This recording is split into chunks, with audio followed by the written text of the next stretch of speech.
Pois é, gente, muitas vezes, para a gente entender o presente e projetar o futuro, a gente precisa mergulhar nas raízes profundas da nossa formação como sociedade. No Brasil, os dilemas históricos que impedem o país de alcançar todo o seu potencial são temas de debates acalorados, seja na economia, na política ou na cultura. É nesse cenário que a literatura surge como uma ferramenta poderosa de reflexão, usando a ficção para iluminar as barreiras reais que nos cercam. E hoje a gente vai conversar sobre o livro A Maldição da Mandioca, uma obra que nos convida a pensar sobre o destino do nosso país. E a nossa convidada hoje é a Thaís Vieira de Souza. Ela é fisioterapeuta, escritora e traz uma perspectiva única sobre como as nossas heranças históricas ainda moldam os problemas que enfrentamos no dia a dia do povo brasileiro. Seja muito bem-vinda, Thaís. Olá, Camila. Olá, Seja Germano. Muito obrigada. Olá a todos. Muito feliz de estar aqui. É um prazer te receber, Thaís. Thaís, vamos lá. O título do seu livro, A Maldição da Mandioca, é extremamente sugestivo e forte, né? Dentro da sua narrativa, como é que você define essa maldição e de que forma que ela se manifesta nas dificuldades que o brasileiro enfrenta para prosperar hoje? A Maldição da Mandioca é uma descoberta muito inusitada para nós, e eu digo nós porque essa obra não é só minha, mas a gente foi juntando várias peças da história do Brasil e conseguiu perceber que lá, quando os índios domesticaram a mandioca e depois com os colonos da chegada dos portugueses, se fossem plantados 365 pés de mandioca, a subsistência estava garantida. Isso somado a um clima tropical que não oferece grandes dificuldades, poucas guerras, isso criou um ambiente, um contexto extremamente confortável para o brasileiro e criou um comportamento, uma cultura de imediatismo, ou seja, a gente só se move se acontece alguma coisa. Como estava tudo meio garantido, a gente não precisava pensar ou planejar o futuro de nenhuma forma. Isso criou uma forma de pensar e se comportar que pouco se preocupa com o futuro e acaba prendendo a gente num contexto de subdesenvolvimento eterno. Agora você falou que o livro não é só seu, mas estou vendo aqui só o seu nome. Como assim? O livro, mas dentro do livro estão descritos os colaboradores. Eu sou fisioterapeuta, como você bem disse, então não detenho de todo o conhecimento técnico que esse livro traz. Então eu precisei de alguma ajuda para que esse livro tivesse excelência e fosse desenvolvido da melhor maneira possível. Tá, agora você é fisioterapeuta de formação, como você disse, uma área que cuida de fato do movimento e da reabilitação do corpo, né? De que maneira essa sua visão técnica sobre o corpo humano influenciou a sua escrita ao analisar o corpo social do Brasil e as suas paralisias históricas? Eu acho que a minha profissão me abriu grandes vantagens, e a principal delas é entender o ser humano. Quando você trata alguém, quando você está reabilitando alguém, quando alguém está numa posição fragilizada, você precisa saber como você pode tirar aquela pessoa daquela situação. Então, eu sempre tive um olhar muito atento em como eu poderia resolver aqueles problemas, como eu poderia ajudar, qual seria a melhor estratégia para fazer isso. E eu acho que esse tipo de visão, enxergar o ser humano, enxergar o tanto que ele pode se desenvolver, o tanto que você pode devolver função, o tanto que você pode devolver ele para a vida que ele tinha anteriormente, me ajudou muito na confecção desse livro, porque a gente está propondo a resolução de um problema de 500 anos atrás. Então, ter essa mente que é obcecada por resolver problemas, de certa forma, ajuda. Thaís, eu me lembro que quando a Dilma era presidente da República, ela chegou a falar: vamos saudar a mandioca. Não sei se você lembra desse episódio. Lembro. O que tem a ver isso com você?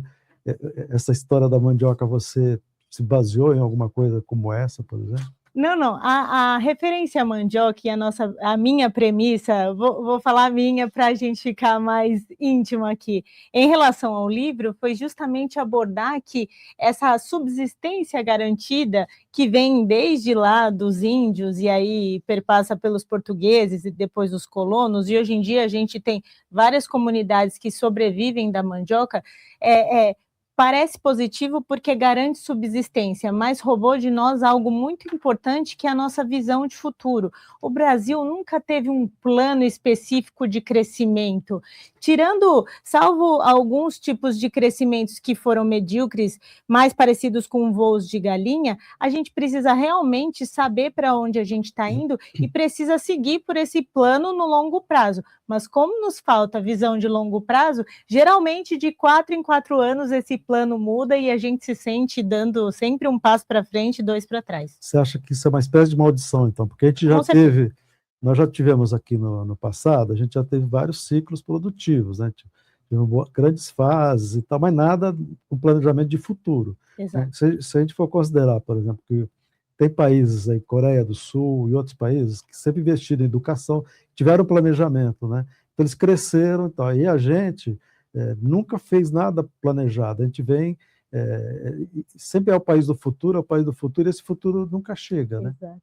É isso que você... Exatamente isso. E foi muito legal você falar sobre educação, porque eu vou trazer um dado que pode ser interessante aqui para a nossa conversa. O Brasil é um dos únicos grandes países que ainda não passou pelo ciclo de desenvolvimento educacional. Isso daria para a gente um sprint aí de um crescimento de 5% ao ano, mais ou menos, nos próximos 25 anos. Países que toparam passar por esse ciclo, investir de verdade em educação, como, por exemplo, Coreia do Sul, Singapura, eles acabaram tendo um grande crescimento em relação a isso, porque toparam investir na educação. Só que isso não se faz do dia para a noite. E aí a gente esbarra nesse comportamento cultural nosso do imediatismo. Provavelmente, pelo fato da gente ser imediatista demais, a gente não consegue pensar em 25 anos de crescimento educacional, não consegue projetar ferramentas para que a gente possa passar por esse ciclo e crescer dessa maneira astronômica. Mas rapidinho, quando você fala, por exemplo, que a gente não pensa no futuro, você não acha que é muito pela alternância de poderes? Porque hoje a gente vive uma fase que é a esquerda que assume, depois a direita assume, depois a esquerda, depois a direita. Então cada um vai tentando projetar o país para o lado que quer, sem pensar de fato no futuro do país, sem pensar nos cidadãos. Uma das coisas que a gente questiona muito na política é isso, que a gente precisa de pessoas que olhem para o bem-estar do país como um todo, para deixar um legado. Você acha que não pode ser por isso, por essa alternância de poderes eterna que a gente vive? Eu acho que sim, e acho que todos nós somos vítimas dessa maldição, inclusive os políticos. Então, se você for pensar que todo mundo é imediatista e todo mundo está lutando com isso, quando um governo assume um poder, quando um governo ganha a eleição, ele está preocupado daqui para 4 anos, e quando tem 4 anos, ele está preocupado em ganhar para os próximos 4 anos. Ninguém está pensando em 20 anos, em 30 anos, todo mundo está pensando em quanto tivermos o poder. Depois disso, a gente não sabe, porque a gente já não é mais responsável. Então, eu acho que a gente falar de uma maldição e falar de uma raiz cultural, a gente consegue abranger todos os brasileiros, e quem está no governo não está livre dessa maldição, é uma maldição do Brasil. Então, todos nós estamos sujeitos, inclusive a direita, inclusive a esquerda, e esse livro, inclusive, é um livro apolítico, é um livro pró-Brasil. Então, o objetivo principal é abrir um debate, enriquecer o debate para que a gente possa fazer com que tanto os brasileiros quanto as pessoas que vão assumir o poder consigam pensar no Brasil no longo prazo, e não só para daqui a 4 anos. O teu livro, pelo que eu entendi, ele tem 2 fases aí principais. O seu personagem, ele volta lá para trás, né, desde quando o país ainda tinha índios, aí vieram os portugueses, vários ciclos, né? Mas tem também um personagem que vai para o futuro, né? Parece que no ano 3050 ele vai lá para o futuro. E aí você acha que a gente lá no futuro a gente pode ser um país, esse país do futuro? Sim, esse livro ele tem algumas informações econômicas muito técnicas. E aí ele precisava ser um livro que fosse acessível a todas as pessoas, inclusive a mim que estava escrevendo, que sou fisioterapeuta. Então, ele precisava ser recheado de uma boa história. E o nosso protagonista, ele mora em São Paulo em 3050. E lá a gente já superou todos os problemas que a gente tem hoje. Criminalidade, mortalidade, problemas econômicos, tudo superado. O que a gente não superou ainda são as crises existenciais. Então, esse protagonista, ele tem várias crises existenciais, se sente medíocre, assim como o Brasil se comportou nos ciclos de crescimento, ele se sente subaproveitado, e ele vai ter um desafio de descobrir por que em 2027 o Brasil finalmente começou a deslanchar. O que aconteceu, porque não tinha, na época de 3050, nenhum registro sobre esse crescimento exponencial. E aí ele vai voltando ao passado e vai revisitando todas as fases do Brasil. E o livro vai trazer uma nova visão sobre o Brasil, e dados que a gente não conhece. A gente se baseou muito nos livros do Laurentino Gomes e do Jorge Caldeira, para a gente fazer essa pesquisa, para olhar o Brasil num aspecto mais econômico, e não só num aspecto histórico, meio folclórico. E a partir disso, ele vai se indignando com todos esses crescimentos medíocres, com os amigos do rei, com os colonos que eram deixados sem alfabetização de propósito, com os interesses extrativistas. Ele vai se deparando com tudo isso e vai se revoltando, e vai percebendo que as coisas realmente não acontecem por falta de planejamento. E aí, quando chega em 2026, algo acontece e o Brasil finalmente começa a deslanchar. A proposta é que as pessoas sejam envolvidas pela história e absorvam o plano. Eu sei que você não vai dar um spoiler, em que página que está aqui? Claro que spoiler não vai acontecer. Você não posso te dar sobremesa antes de você comer o almoço. Que sacanagem. Bom, para você que está chegando agora aqui no BCTV, a gente está conversando com a escritora Thaís Vieira de Souza sobre o seu livro A Maldição da Mandioca. Mas além de escritora, a Thaís é fisioterapeuta. Eu queria entender de onde surgiu esse interesse por trazer um livro que nada tem a ver com fisioterapia. Muito boa pergunta, queria que você me fizesse para poder explicar esse contexto. Eu sou fisioterapeuta e quando chegou a pandemia, eu estava sem trabalhar um pouco, né, em casa, resolvi escrever um livro sobre autonomia em saúde. Eu sempre acreditei que as pessoas precisam ter um conhecimento de base para gerenciar melhor as próprias vidas. Escrevi esse livro, me descobri ali com as palavras, gostei de escrever, e aí depois eu fui convidada para escrever 2 biografias familiares. Nessas 2 biografias familiares, eu conheci um casal que tinha uma visão muito otimista sobre o Brasil. Achei um pouco estranho, porque eu, brasileira que sou frustrada com o meu próprio país e ressentida. E fui tentar entender por que é que eles tinham essa visão otimista. De onde vinha? Será que era utópico? Será que fazia sentido? O que é que tinha ali dentro daquele casal? Como escrevi a biografia deles, sabia que eles tinham um plano de longo prazo para o futuro e que seguiam ali à risca esse plano. E aí fui conversando com eles, perguntei se tinha outras pessoas, os colaboradores do livro, que também tinham essa visão. Eles me disseram que sim, eu fui conversando com várias pessoas, tive a ajuda de 2 economistas e a gente foi costurando tudo isso. E aí eu vim com a parte da história para deixar tudo muito bonito e charmoso. Mas, de fato, nada que tenha a ver com a sua profissão, né? Não. Perdão, esqueci de responder. A parte que eu queria responder, esqueci. Tá vendo? Eu sempre acreditei que o ser humano é muito complexo para fazer uma coisa só a vida inteira. Então, eu sou fisioterapeuta, mas nunca me limitei. Sempre quis fazer outras coisas, sempre tive vários interesses e escrever é um deles. E por que eu, sendo fisioterapeuta, não posso escrever sobre outros assuntos? Por que eu preciso ser limitada a escrever só sobre saúde? E aí está esse resultado que eu espero, sinceramente, que vocês gostem. Muito bacana. Agora, Thaís, esse livro ele reflete sobre os problemas históricos que impedem o Brasil de cumprir o seu destino, né? Por que você escolheu uma ficção e não, por exemplo, um ensaio político tradicional para tocar em feridas que, de fato, são tão reais na nossa sociedade? A resposta para essa pergunta é muito simples, porque é muito chato, porque ninguém se interessa, porque se a gente quer construir um tipo de plano que seja acessível, a gente precisa rechear isso de história. Ouvir histórias é um hábito milenar do ser humano. Desde as cavernas, o homem se reunia em rodas, em volta da fogueira para ouvir histórias. Então, assim, não há como você resistir a uma boa história. E se a gente quer falar de assuntos pesados e densos, como um plano de crescimento para o Brasil, a gente precisa tornar isso acessível através de uma boa história. Eu vou te fazer aqui uma pergunta, porque é uma coisa que eu acho que se aborda no livro, que é o seguinte: o Brasil, ele sempre teve assim, projetos imediatistas, né? Nada muito planejado, né? Já teve no passado aí, vários ciclos, né? O Corrida do Ouro, o ciclo da cana-de-açúcar, o pau-brasil, a extração do pau-brasil.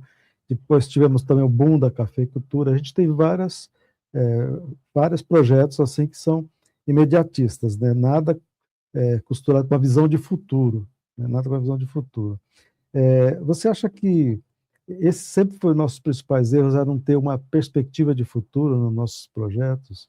Sim, acho que sim, e acho que todos esses erros são por conta desse comportamento imediatista. Então, assim, a gente tenta resolver o problema só quando ele aparece. E essa narrativa parece até positiva. Não vou ficar me preocupando com problemas que não existem, certo? Mas à medida que a gente só resolve os problemas quando eles aparecem, a gente... E olha que interessante isso. Se você só vai resolver um problema quando ele aparece, e ele é um problema urgente, você vai usar a parte emocional do seu cérebro para resolver esse problema. Não vai usar a parte racional, a que planeja, a que pensa no futuro, no longo prazo. Você vai usar, porque o sistema racional de decisão, ele é lento, ele demora, ele precisa de várias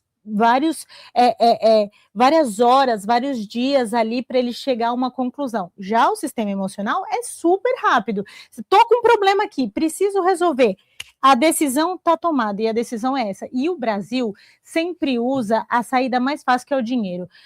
Eu ouso dizer que a solução para o Brasil não é mais dinheiro. A solução para o Brasil é pensamento e planejamento estratégico. A gente tem várias riquezas e a gente tem dinheiro. O problema é a gestão. O problema é que ele é mal administrado. Isso está todo mundo careca de saber que o Brasil é mal administrado. O problema é que a gente não tem um plano. E se a gente não tem um plano, qualquer coisa serve e a gente nunca sabe para onde a gente está indo.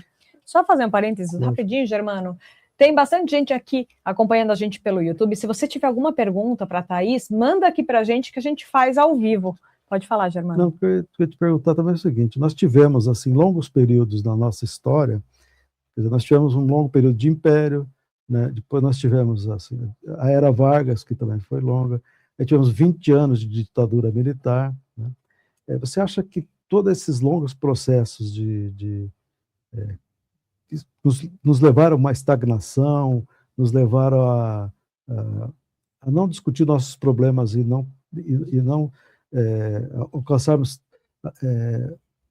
esse crescimento com qualidade da nossa economia, da nossa história? No livro, eu vou abordar prioritariamente 3 ciclos de crescimento e retração. O primeiro foi no Império, quando Dom João chegou aqui e trouxe os seus 10 mil cortesãos, mas também trouxe progresso, porque ele trouxe banco, trouxe universidade, correio, trouxe um monte de coisa.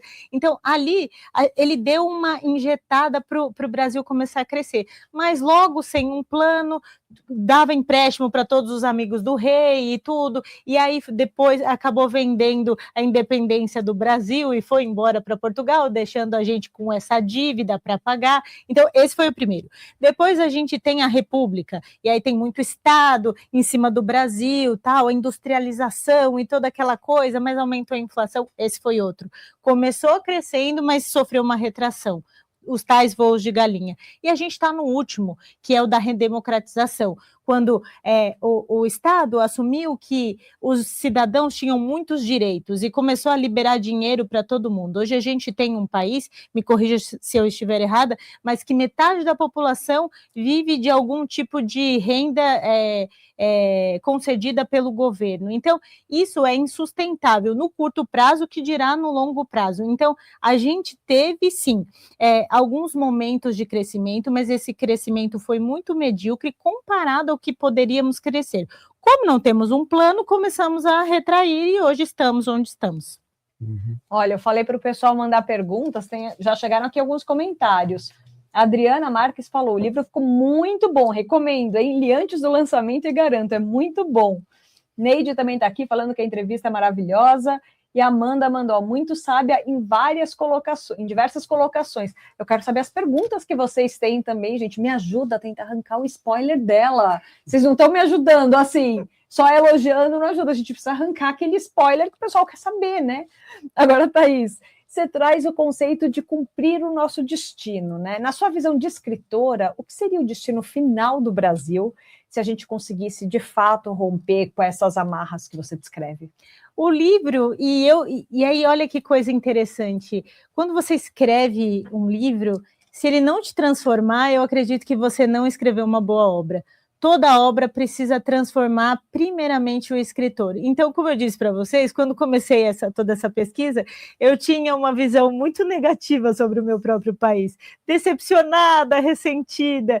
E hoje, depois de escrever esse livro e ver todo o potencial que a gente tem, que o que a gente precisa de uma gestão melhor, eu cultivo uma visão otimista do Brasil. Mesmo que a gente esteja passando por todas essas fases, mesmo que a gente não sinta no final do mês que as coisas estão boas, mas eu sinto que a gente tem várias cartas que a gente ainda não jogou e que a gente poderia jogar. E isso, de certa forma, aquece meu coração e me deixa com uma visão mais otimista. Tá, só para mostrar aqui para os leitores que estão em casa e que ainda não viram, o livro da Thaís é esse aqui, ó. Não, pode deixar que eu mostro aqui, Germano. Você mostra aí? Pode deixar, eu mostro. Então mostra aí. É esse aqui, ó, A Maldição da Mandioca. Agora, Thaís, você optou por um curso de fisioterapia que é de biológicas, mas aparentemente você era uma excelente aluna de humanas também, né? Porque assim, você conta a história com uma naturalidade, por história eu tô falando história do Brasil. Natural, né? Então, você sabe que eu vou dar um conselho aqui para nossa audiência. Ouçam suas mães. Minha mãe falou assim para mim, você devia fazer faculdade de comunicação, né? Porque eu acho que é mais a sua praia. Eu gosto de fisioterapia, tudo, tenho muito amor pela minha profissão. Mas talvez ela enxergasse algo lá em mim que eu mesma não enxergasse. Né? Ouviu, Léo? Meu filho, tá ouvindo? Ó, ouça com atenção. Suas mães. Exato, ouçam suas mães. Aliás, até porque meu filho está agora com 17 anos, vai prestar vestibular esse ano e não faz ideia do que ele quer. Estamos tentando chegar nesse meio do caminho. Agora, o livro termina sendo um espelho para o leitor, né? É sempre assim, a gente quer se transformar. Você falou que ele te transformou. Agora, qual é o sentimento que você quer que, de fato, o brasileiro tenha quando ele fechar a última página? O de indignação para mudar o presente ou a reflexão sobre a longa jornada que a gente ainda tem pela frente? Eu quero que o leitor, quando terminar a última página desse livro, ele se sinta inspirado a mudar a própria história, porque todos nós podemos, e gostaria também que ele reacendesse a esperança no Brasil. E não só esse ano, é um ano super importante para nós, né, um ano de eleição, e que ele pudesse ser um pouquinho mais crítico quando analisasse a proposta de governo de cada um dos nossos candidatos, sabe? Eu acho que falta a gente entender um pouco mais do que aquela pessoa está falando quando ela está prometendo A, quando ela está prometendo B, o que é que isso realmente vai significar para o Brasil. Então, eu acho que quando a gente consegue aproximar essas informações, a gente consegue tomar melhores decisões mais racionais, menos imediatistas. E a gente consegue entender que a gente consegue olhar para o nosso país de uma maneira mais esperançosa, mais otimista, mas a gente também pode ser protagonista da nossa própria vida e mudar e reescrever a nossa história. Com certeza. Você falou que, por exemplo, o Brasil tem um grande potencial, mas o problema são os políticos e essa falta de gestão. Mas acho que é importante a gente trazer também o papel da população nesse sentido, porque, de certa forma, é muito fácil a gente julgar quem está no poder, só que quem coloca as pessoas no poder somos nós. Exato. Então, essa semana eu estava apresentando um evento e estavam questionando a demora do judiciário em aprovar leis e não sei o que lá. Falei assim, tá bom, mas de todo mundo que está aqui, a gente lembra em quem a gente votou para deputado, a gente lembra em quem a gente votou para vereador, e mais do que lembrar, a gente cobra essas pessoas de colocar em prática tudo aquilo que foi prometido. Então, assim, por um lado, eu acho que é importante a gente cobrar a ação de quem está no poder, mas é muito importante que a gente faça a nossa parte de estar coordenando e de estar de olho em tudo que está sendo feito, né? Exatamente, eu acho que é fundamental, eu diria, e eu acho que o brasileiro, ele não tem essa cultura de saber exatamente o que o candidato que ele escolheu está fazendo, o que ele está defendendo. E a gente tem um outro problema, que às vezes a pessoa muda de rumo, chegou lá e ela dá uma escapadinha para um lado, para o outro, e eu entendo que não seja fácil estar lá e enfim, criar políticas públicas para que as coisas funcionem. Eu entendo que isso não seja fácil, mas eu entendo que quando alguém se candidata, ele se comprometeu com uma população que acreditou nele. Então, eu acredito que precise haver a quebra do imediatismo, tanto de quem está se candidatando, quanto de quem está elegendo, sabe? De quem está elegendo precisa olhar melhor para quem está se candidatando, e quem está se candidatando precisa se perguntar, será que eu estou fazendo isso por mim, pelo meu partido, ou será que eu estou fazendo isso pelo Brasil? Porque às vezes a gente vê que vários, e eu não estou falando de nenhum lado, nenhum outro, eu acho que todos fazem, se apropriam da pauta Brasil para defender os interesses de suas candidaturas. Mas a pauta Brasil é muito maior do que qualquer candidatura, e eu desejo sinceramente que ela seja abraçada por todos os que estão aí no páreo. Ah, mas eu vou te fazer uma provocação agora, Thaís. Vamos lá. Eu vou, porque assim, é muito fácil virar e falar assim, a gente precisa pensar no Brasil do longo prazo, mas quando os políticos estão lá, eles estão pensando nos 4 anos, eles estão de fato pensando na reeleição, eles não estão pensando no Brasil que vai ficar daqui 100 anos, daqui 500 anos, daqui 1000 anos, que a gente não sabe, na verdade, nem se vai ter mais planeta, veja bem, da forma como ela está. Você acha que é possível, humanamente possível, que a gente tenha governos que pensem em futuro, honestamente, sem estar pensando em reeleição?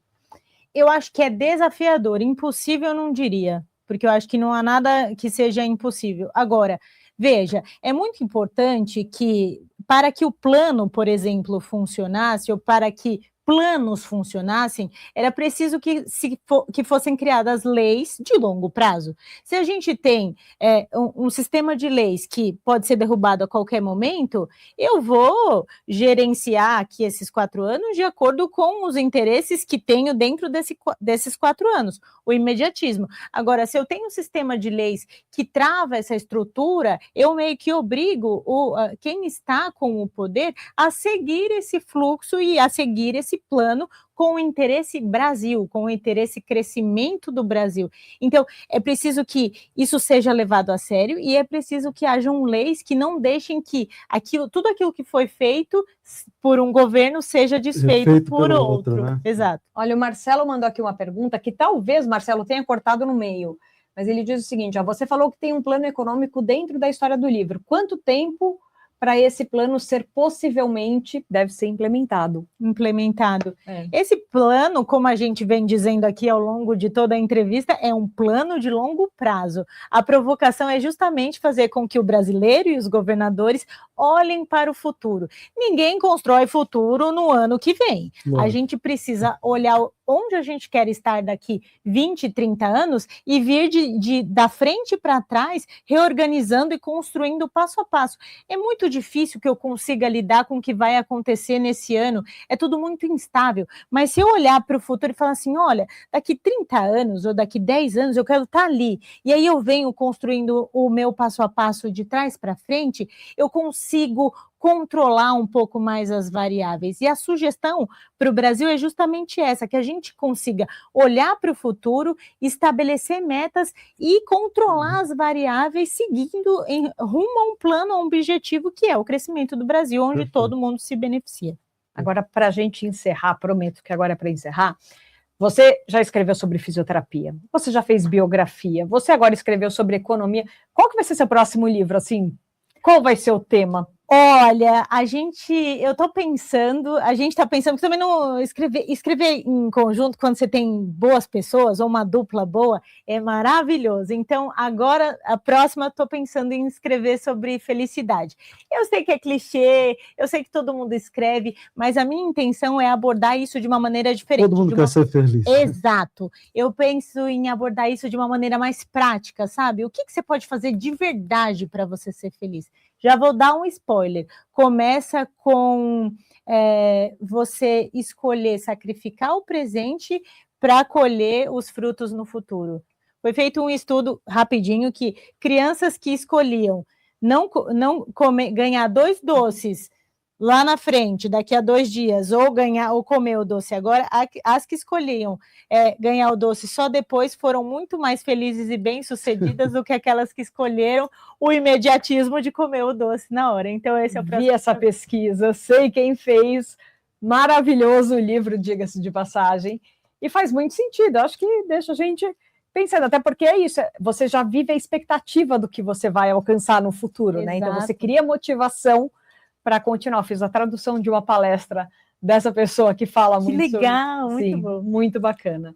Eu acho que diante de tantos desafios que a gente narra diariamente nesse jornal, a obra da Thaís nos lembra que o futuro do Brasil depende de uma revisão profunda do nosso passado. É um convite à lucidez para que as maldições do ontem não se tornem o destino do amanhã. Muitíssimo obrigada pela entrevista, Thaís. Obrigada a você pela oportunidade.